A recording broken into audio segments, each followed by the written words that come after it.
Fala pessoal, tá aqui novamente. Quero comentar aqui um pouquinho sobre Loftus-Cheek, né? Ruben Loftus-Cheek, vídeo na mesma toada do vídeo do David Brooks, do vídeo do Sané, do vídeo do Pogba e do Rashford. Hoje quero falar um pouquinho sobre o meio-campista inglês, né? Eu ia falar jovem meio-campista inglês, mas ele não é nem exatamente tão jovem assim, né? Tem 24 anos já. E bom, como ele perdeu a temporada inteira também, né? Assim como praticamente, né, todos os jogadores dessa série até aqui, né? Com exceção do Rashford, que não perdeu exatamente a temporada inteira, né? Perderia metade da temporada, não fosse essa questão da pandemia. Mas enfim, o Loftus-Cheek é mais um desses jogadores que poderiam ter sido muito importantes, até por uma questão de amadurecimento dentro do clube dele mesmo, né? Não necessariamente como uma peça essencial, como foi, por exemplo, o Sané, o próprio Pogba em vários momentos, David Brooks ainda mais no Manchester United, se a gente for pensar no Bournemouth, se a gente for pensar.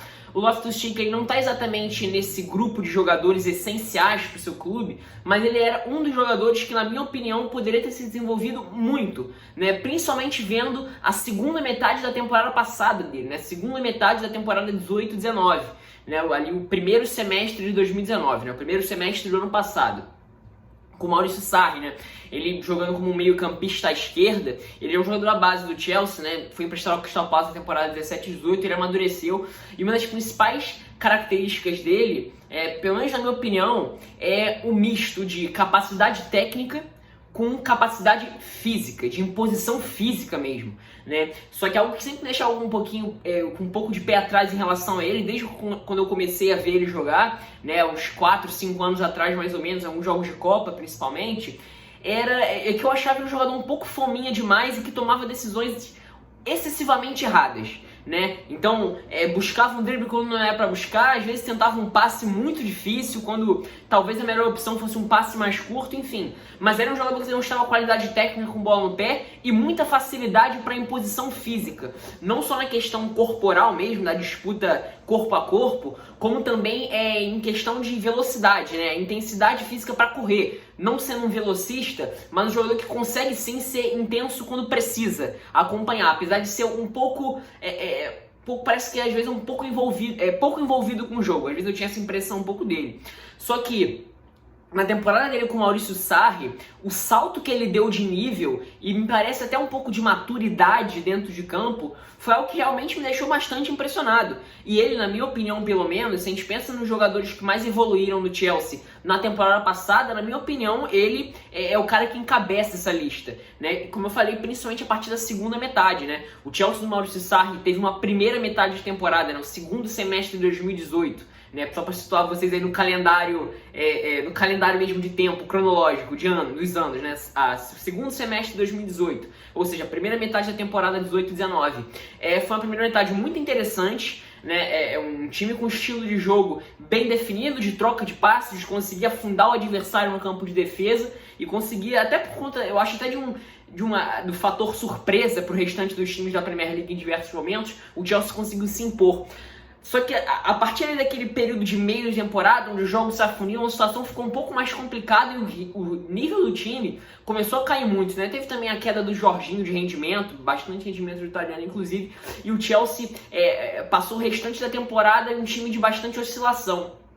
Mas o Loftus-Cheek, em diversos momentos, nessa segunda metade, né, que culminou com a arrancada para o título da Europa League, né, conseguindo inclusive se manter, conseguindo a classificação para a Champions League no campeonato, né? Vale lembrar que o Chelsea, apesar de ter ganhado a Europa League, chegou em quarto lugar na Premier League passada, então não é pouca coisa também não, né? O Maurício Sarri conseguiu vaga na Champions League pelo campeonato, caso não tivesse ganhado, por exemplo, a Europa League no jogo contra o Arsenal. E tem muito também, óbvio, tem da individualidade do Hazard, tem também da capacidade do passe longo do Davi Luiz, né, das projeções do Pedro, né? Talvez esses três tenham sido os principais jogadores do Chelsea na reta final, né? Tem o Giroud também com participação boa na Europa League, e o próprio William também em algumas noites europeias bem inspiradas. Mas o Loftus-Cheek, se a gente pensar a alternativa de jogo que o Chelsea não tinha com o Maurício Sarri, com o próprio Antonio Conte em alguns momentos, a gente pode entender o Loftus-Cheek como talvez a peça que faltava na alternativa de jogo, porque reunia a qualidade técnica no meio campo, né? Apesar de você ter, por exemplo, o Kovacic para essa função, o croata não teve uma boa temporada no ano passado, Você tinha também a capacidade física. Você pode ver em diversos momentos lances aí de highlights do Loftus-Cheek, que ele não precisa necessariamente ser aquele cara pegador no meio campo, que circula muito, apesar de, como eu falei, ter intensidade na velocidade para acompanhar as jogadas, mas não necessariamente ser intenso para ocupar o meio campo, mas em diversos momentos com o mero uso da força, ele consegue impedir que um jogador adversário encontre um drible ou algum passe ou uma disputa de bola, por exemplo. Ele faz pouco esforço para conseguir impedir que uma jogada adversária se desenvolva de uma forma rápida. E é isso que eu acho que é muito legal, uma característica peculiar no time do Chelsea, um jogador que consiga reunir isso.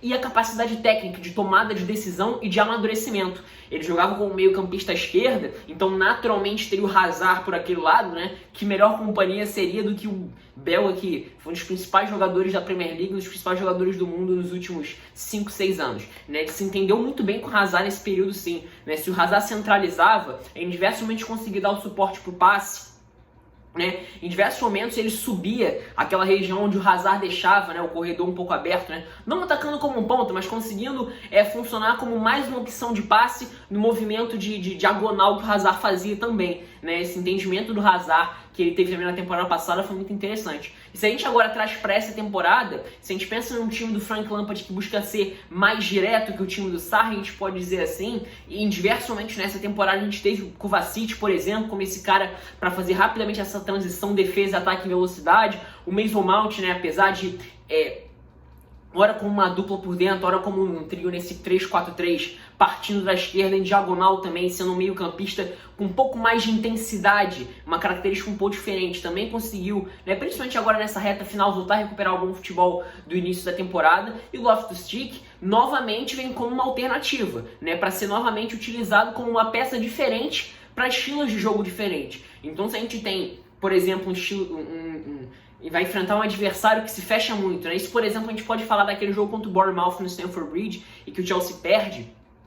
Talvez você tendo um Loftus-Cheek ali para ganhar em diversos momentos com a capacidade do drible e capacidade física, você poderia ter um homem ali para furar aquele bloqueio, né? Então, ao invés de tentar, por exemplo, um trio com Kanté, Mason Mount e Jorginho, você poderia ter Jorginho, Kovacic e Loftus-Cheek. Então você passa a ter capacidade de infiltração do Kovacic, por exemplo, com velocidade, com drible curto para conseguir se esgueirar nos espaços. Você pode ter um Loftus-Cheek, por exemplo, para abrir espaço não só pela capacidade física, mas também com drible curto, também com a capacidade técnica. E outra coisa também é a questão da finalização. Talvez se a gente pense nos meio-campistas, o Mason Mount até no outro perfil de meia mais ofensivo, mas a gente pensa nos meio-campistas do Chelsea, talvez o Loftus-Cheek, se a gente pensa em Jorginho, Kovacic e Kanté, talvez o Loftus-Cheek seja o cara com essa principal característica. O Barkley também, mas o Barkley é até um cara que consegue fazer uma função de até um meia mais à frente, né, em diversos momentos. Apesar de jogar como um meio-campista no Chelsea também, já jogou assim em vários momentos. Né, às vezes até mais próximo do Jorginho, né, liberando o Mason Mount, aí vira uma espécie de um 4-2-3-1, que não é exatamente assim, porque o Mason Mount não funciona